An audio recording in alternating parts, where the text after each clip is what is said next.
Page number 46 10th standard 10ஆம் வகுப்புக்குள்ள பயிற்சி 2.2க்குள்ளது 17வது டெஸ்ட்டுக்குள்ள questions.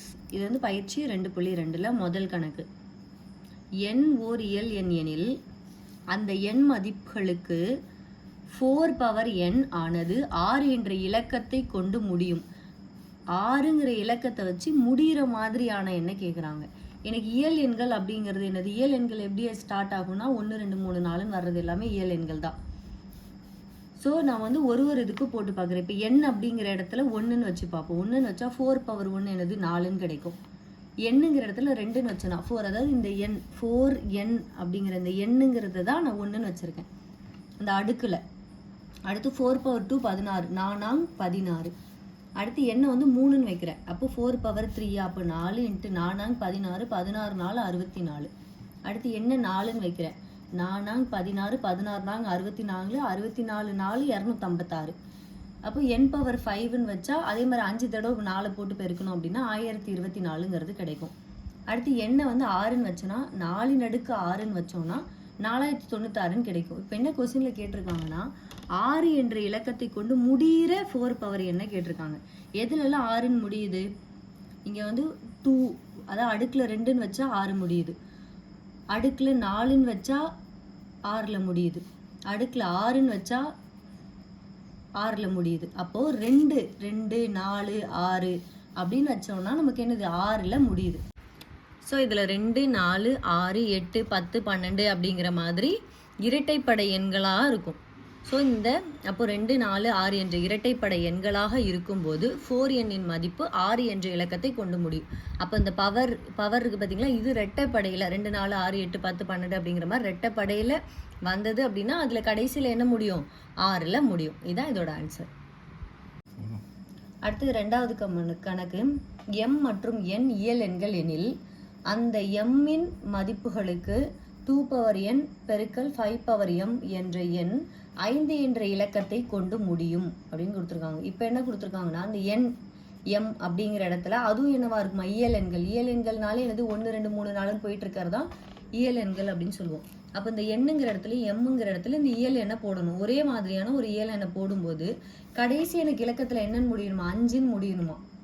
அப்போது இந்த பவரில் என்னவா இருக்கும், என்ன நம்பர்லாம் வரும் அப்படிங்கிறத நம்ம கொஸ்டினில் கேட்டிருக்காங்க. போன சம் எப்படி போட்டோமோ அதே மாதிரி தான்.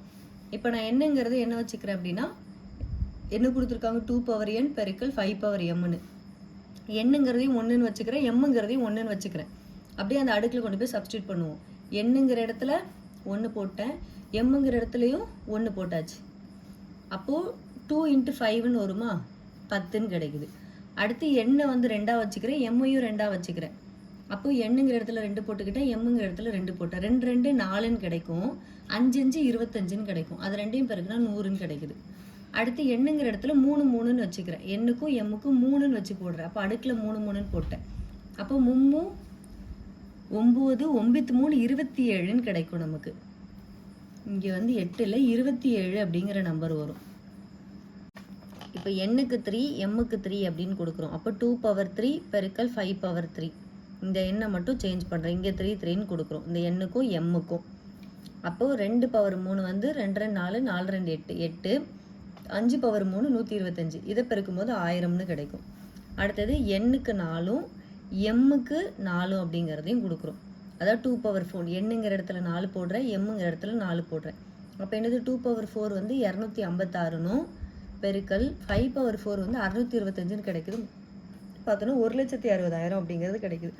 இந்த கொஸ்டினில் என்ன கொடுத்துருக்காங்கன்னா 5 அப்படிங்கிற இலக்கத்தை கொண்டு முடிகிற நம்பர் அப்படின்னு கேட்டிருக்காங்க. ஆனால் நமக்கு எல்லாமே 0ல் தான் முடியுது. அதனால் இது என்னவா இருக்குது? இவங்க சொல்கிற இந்த 5ங்கிற இலக்கத்தை கொண்டு முடிகிற மாதிரியான நம்பர் வந்து இந்த 2 பவர் எண்லையும் பெருக்கல் 5 பவர் எம்லையும் வராது அப்படிங்கிறது தான் நமக்கு வந்து இதோட ஆன்சர். 3வது கணக்கு. 25 25 25 மற்றும் 36 36 36 என்ற எண்களின் மீப்பெரு பொது வகுத்தி அப்படிங்கிற HCF கேட்டிருக்காங்க. இப்போ நான் என்ன பண்ணுறேன்னா தனித்தனியாக 2க்கு எடுத்துக்கிறேன். ஏன்னா 2க்கும் காமனாக எடுக்கிறப்போ அப்படிங்கிற 3வது இதில் வந்து ரொம்ப கன்ஃபியூஷன் வருது அப்படிங்கிறதுனால நான் தனித்தனியாக எடுத்துக்கிறேன். எடுக்க தெரியும் அப்படின்னா நம்ம வந்து என்ன பண்ணிக்கலாம், 2யும் ஒன்றா போட்டு கூட HCF வந்து கண்டுபிடிச்சிக்கலாம். இப்போ நம்ம தனியாக அப்படின்னு போடுறப்போ நான் ஃபஸ்ட்டு 5ஆல் போடுறேன், இந்த 25 25 25ங்கிறதுக்கு 5 0 5 0 5ன்னு கிடைக்குது. திருப்பி 5ஆல் போடும்போது 1 0 1 0 1ன்னு கிடைக்குது. அதை 3ஆல் போடுறப்போ 3 3 6 7ன்னு கிடைக்குது. அதை 7ஆல் போடுறப்போ 4 8 1ன்னு கிடைக்குது. திரும்பி இதை 13ஆல் போடுறேன் 37ன்னு கிடைக்குது. அப்புறம் 37ஆல் போடும்போது ஒரு தடவை முடிஞ்சிருச்சு. இப்போ எப்படி ஸ்ப்ளிட் பண்ணி எடுத்துக்கிறேன்னா இது எல்லாத்தையும் தனியாக எழுதிப்போம். 5 × 5 × 3 × 7 × 13 × 37. இப்போ பாருங்கள் 5 ஸ்கொயர் இருக்குது, அதனால் 5 ஸ்கொயர் 5 2 தடவை இருக்குது. பெருக்கல் 3 பெருக்கல் 7 பெருக்கல் 13 பெருக்கல் 37 அப்படிங்கிறத எடுத்துக்கிறோம். அடுத்ததுக்கு வந்து 36 36 36க்கு வந்து நார்மலாக எல்சிஎம் எடுக்கிற மாதிரி எடுக்கிறேன். எல்சிஎம் தான் எடுக்கிறேன் இதுக்கு. இப்போ 3 இதை திருப்பி 3ஆல் பெருக்கிறேன், திருப்பி 2ஆல் பெருக்கிறேன், திருப்பி 2ஆல், திருப்பி 3ஆல் பெருக்கிறேன். அதுக்கப்புறம் இந்த வந்து அப்படியே இங்கே 7ஆல் பெருக்கணும் இல்லைங்களா, அதே மாதிரி இங்கேயும் வந்து திருப்பி 7ஆல் பெருக்கிறேன் 481ன்னு கிடைக்குது. அது 13ஆல் பெருக்கும்போது 37ன்னு கிடைக்குது. 37 1. இப்போ இதை தனியாக ஸ்ப்ளிட் பண்ணி எழுதுகிறப்போ 3 பெருக்கல் 3 பெருக்கல் 2 பெருக்கல் 2 பெருக்கல் 3 பெருக்கல் 7 பெருக்கல் 13 பெருக்கல் 37 அப்படின்னு போடுறேன். இது எப்படி எழுதிக்கலாம், 3 கியூப்னு வருமா, இங்கே ஒரு 3 இங்கே ஒரு 3 இங்கே ஒரு 3 3 கியூபு பெருக்கல் 2 கியூபு பெருக்கல் 7 பெருக்கல் 13 பெருக்கல் 37. ஹெச்சிஎஃப் அப்படிங்கிறது என்னது, நமக்கு ரெண்டுத்துலேயும் காமனாக இருக்கிற நம்பர் எழுதுறது தான் வந்து ஹெச்சிஎஃப் இல்லைங்களா. ஸோ நான் இதை வந்து என்ன பண்ணிக்கிறேன் அப்படின்னா இங்கேயும் இங்கேயும் பார்த்து எழுதுறேன். இந்த ரெண்டு இதுலேயும் காமனாக இருக்கிற நம்பராக. இப்போ இதில் இங்கே 5 இருக்குது, இங்கே ஏதாவது 5 இருக்கா அப்படின்னு பார்க்குறேன். இந்த நம்பரும் மட்டும் பார்க்குறேன். இங்கே 5 இருக்கா, இங்கே 5 இருக்கா அப்படின்னு பார்க்குறேன். இங்கே 5 இல்லைங்கிறதுனால எடுக்க முடியும், ஏன்னா ரெண்டுத்துலேயும் காமனாக இருக்கிறத எடுக்க முடியும். இங்கே 3 இருக்குது, இங்கே 3 கியூபுன்னு இருக்குது. ஸோ ரெண்டுத்துக்கும் காமனான்னு பார்த்தா ஒரு 3 இருக்குது, அதனால் 3 எடுத்துக்கிறேன். அடுத்தது இங்கே ஒரு 7 இருக்குது, இங்கே ஒரு 7 இருக்குது. அப்புறம் ரெண்டுக்கும் காமனாக ஒரு 7 இருக்கிறதுனால இந்த 7 எடுத்துக்கிறேன். அடுத்து இங்கே ஒரு 13 இங்கே ஒரு 13, ஸோ இங்கே 13 எடுத்துக்கிறேன். இங்கே 37 இங்கே 37ங்கிறதுக்கு காமனாக ஒரு 33. இது எல்லாத்தையும் பெருக்கும் போது எனக்கு வந்து 10,101 அப்படிங்கிறது தான் ஹெச்சிஎஃப் கிடைக்குது. இப்படி தான் போடணும்னா நீங்கள் டேரெக்டாக என்ன பண்ணிக்கலாம், 25 25 25 36 36 36 அப்படின்னு போட்டு கூட இது ரெண்டுக்குமே ஹெச்சிஎஃபாக காமனாக எதுலலாம் டிவைட் ஆகுதோ அந்த நம்பர் மட்டும் எடுத்து கூட நம்ம வந்து ஆன்சர் என்ன பண்ணிக்கலாம், எடுத்துக்கலாம்.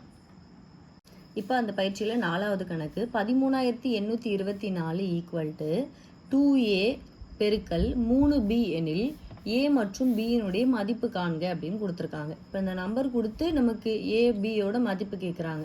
அப்போ இந்த நம்பர் இதோட ஏதோ ஒரு அடுக்காக இருக்கும், ஏதோ ஒரு நம்பர்னுடைய அடுக்காக இருக்கணும். அது 2 3 தான் இருக்கணும். அப்போ நம்ம என்ன பண்ணிக்கலாம்னா ஜென்ரலாக எல்சிஎம் முதல்ல எடுத்துருவோம். 13,824க்கு வந்து எல்சிஎம் எடுக்கிறோம். ஃபஸ்ட்டு 2வது பாட்டில் எடுத்துடலாங்களா, ஏன்னா இங்கே வந்து 2ன் அடுக்குன்னு கொடுத்துருக்கறதுனால கண்டிப்பாக நான் 2ல் எடுக்கணும், 3ல் எடுக்கணும். நம்ம அதுக்கு மேலே எடுக்க முடியும் அப்படின்னாலே இங்கே 2 அப்படின்னு கொடுத்துருக்கிறதுனால, ஏன்னா 2னுடைய அடுக்குகளாக தான் இருக்க போகிறதுனால நான் 2ல் ஆரம்பிக்கிறேன்.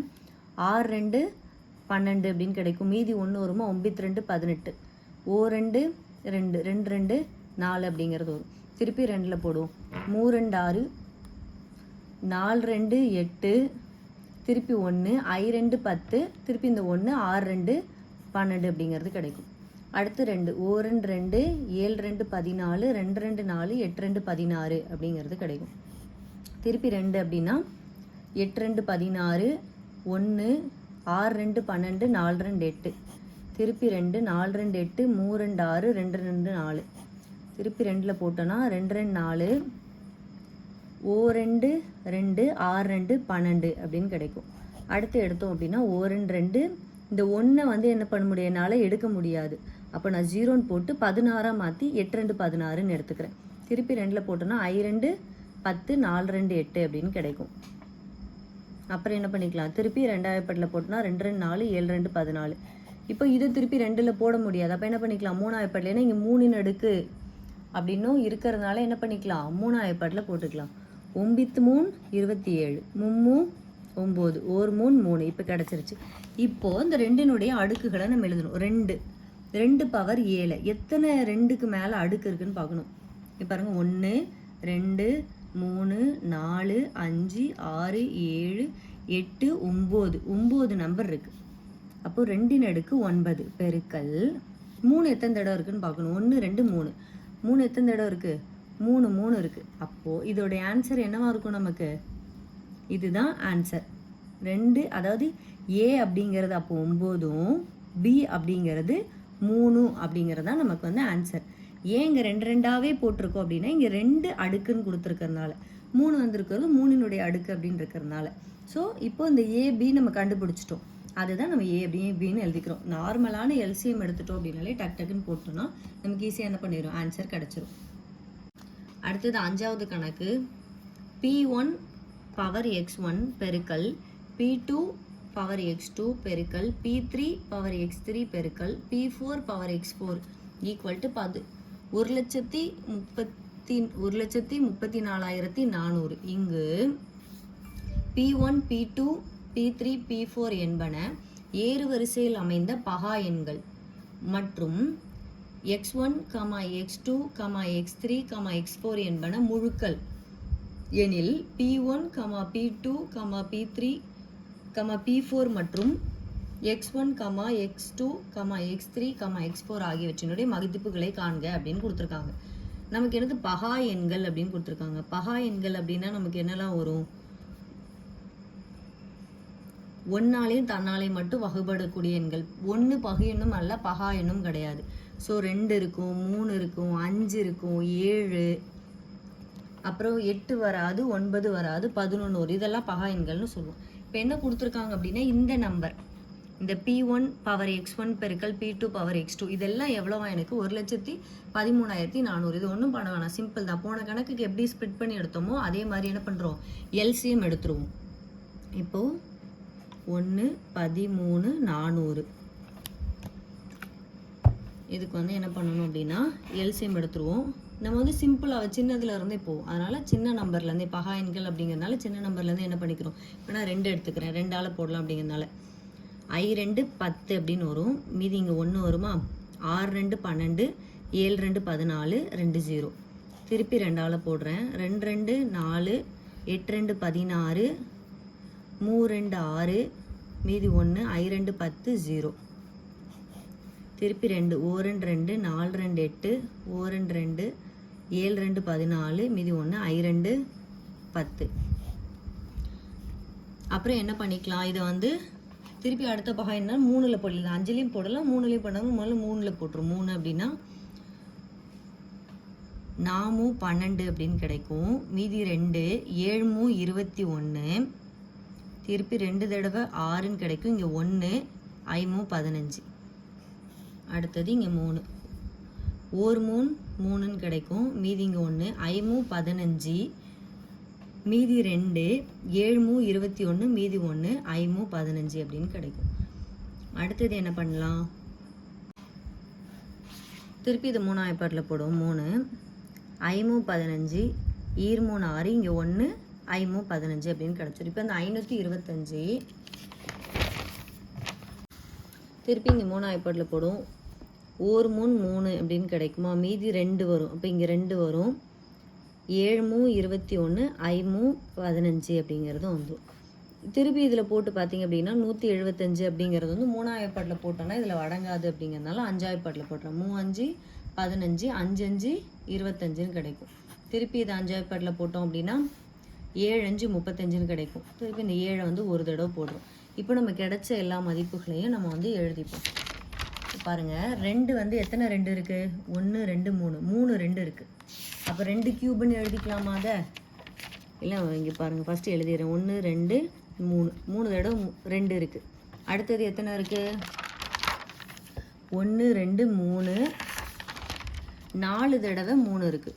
1 2 3 4, திருப்பி 5 2 தடவை இருக்குது. 5 பெருக்கல் 5, 7 ஒரே ஒரு தடவை இருக்குது. அப்போ இதை நான் எப்படி எழுதிக்கலாம் அப்படின்னா 2 பவர் கியூப்னு எழுதிக்கலாமா, 3 தடவை 2 இருக்கிறதுனால பெருக்கல் 3 பவர் 4 அப்படின்னு எழுதிக்கலாமா, பெருக்கல் 5 பவர் 2ன்னு எழுதிக்கலாமா 2 5க்கு. அடுத்தது ஒரு 7, அதான் 7 பவர் 1ன்னு எழுதிக்கலாம். நமக்கு ஃபார்மேட் என்ன கொடுத்துருந்தாங்க, P1 X1 அப்படின்னு கொடுத்துருந்தாங்க. இதுதான் நமக்கு வந்து கொஸ்டினில் கொடுத்துருந்தது இல்லைங்களா. P1 X1, P2 X2, P3 X3, P4 X4 அப்படின்னு கொடுத்துருந்தாங்க. ஸோ நான் அதை அப்படியே எழுதிக்கிறேன். பெருக்கல் P2 X2 அடுக்கில் பெருக்கல் P3 X3 பெருக்கல் P4 X4 அப்படிங்கிறது. அதுதான் எனக்கு என்னவா கிடச்சிருக்கான். இது அப்படியே கீழே இந்த ஈக்குவேட் பண்ணுற பாருங்கள். இந்த P1 X1 அப்படிங்கிற இடத்துல தான் எனக்கு என்னது 2 பவர் 3 பெருக்கல் 3 பவர் 4 பெருக்கல் 5 பவர் 2 பெருக்கல் 7 பவர் 1. இதுவும் அப்படியே ஈவனாக இருக்கா? இங்கேயும் 4 இருக்குது, இங்கேயும் 4 இருக்குது, அங்கே அடுக்குலையும் 4 இருக்குது, அடுக்குலையும் 4 இருக்குது. அப்போ இதில் நான் தேர்ஃபோர் என்ன தெரிய வருது அப்படின்னா, பியோட வேல்யூ P1ஓட வேல்யூ 2, P2ஓட வேல்யூ இந்த 3, P3ஓட வேல்யூ இந்த 5, P4ஓட வேல்யூ இந்த 7. அப்போது அடுக்கில் இருக்கிறது அதே மாதிரி நான் ஈக்குவல் பண்ணிக்கலாமா? அப்போ X1ஓட வேல்யூ 3, X2ஓட வேல்யூ 4, X3ஓட வேல்யூ 2, X பவர் 4ஓட வேல்யூ 1 அப்படிங்கிறது. இப்போ எனக்கு என்னது, இதோடைய அந்த வேல்யூவும் வந்து எனக்கு என்னது தெரிஞ்சிருச்சு. நம்ம கொஸ்டினில் என்ன கேட்டிருக்காங்க அப்படின்னா, இதோடைய மதிப்புகள் தான் கொடுத்துருக்காங்க. அதாவது இதெல்லாம் ஏறு வரிசையில் இருக்குது அப்படின்னு கொடுத்துட்டு இந்த P1, P2, P3, 4உடைய மற்றும் X1, X2, X3, X4உடைய மதிப்புகள் தான் கேட்டிருக்காங்க. அதனுடைய மதிப்புகள் எல்லாம் இப்போ நம்ம கண்டுபிடிச்சி எழுதிட்டோங்களா? இதுதான் நமக்கான ஆன்சர்.